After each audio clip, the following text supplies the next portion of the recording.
দর্শক ধরা পড়েছে, কিন্তু ধর্ষণ ধরা পড়লে একটা হচ্ছে হাজতের ভিতর থেকে মোকাবেলা করা, আর জামিনে থাকলে হচ্ছে বাইরে থেকে মোকাবেলা করা। মূলত আমাদের বিচারটা হবে কি, কতদিনের মধ্যে দ্রুত বিচার কাজ সম্পন্ন হবে, সেটা হলো আমাদের মূল টার্গেট।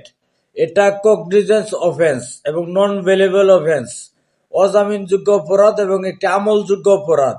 যেহেতু একটি আমলযোগ্য এবং অজামিনযোগ্য নন ভেলেবল অফেন্স, তাই তার কোনো জামিন যেন কখনো না হয়, তার ভিতরে তাইকাই ফাঁসির কাস্টের আইন এবং এটা কার্যকর করতে হবে। এবং আমাদেরকে স্পষ্টভাবে এটা প্রশাসন এবং কোর্ট তার বাই অর্ডার দিয়া বুঝাতে হবে যে এত টাইম, এত তারিখের মধ্যে তার ফাঁসির কাষ্ট কার্য সম্পন্ন হবে। এটা হবে সর্বোচ্চ পর্যায়ের দাবি।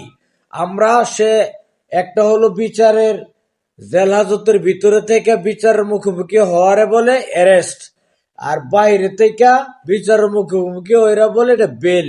যেহেতু এটা নন বেলেবল অফেন্স, তো তার ধরা খাওয়াটা এটা একটা পজিটিভ সাইন। কিন্তু ভিতরে থেকে বিচারটা চলতে হবে একদম তামার মতন সোজা।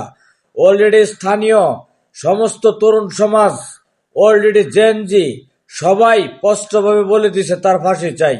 এবং সে যে দর্শন করেছে, আলামত সব, মেডিকেল সার্টিফিকেট, এমসি সহ সমস্ত আলামত, মেয়ের স্টেটমেন্ট, মেয়ের মায়ের স্টেটমেন্ট, সমস্ত কিছু একত্রে প্রমাণিত সত্য। এখন শুধু ফাঁসির রায় কার্যকর করতে হবে, ফাঁসি দিতে হবে। এটা হলো আমাদের মূল ফোকাস।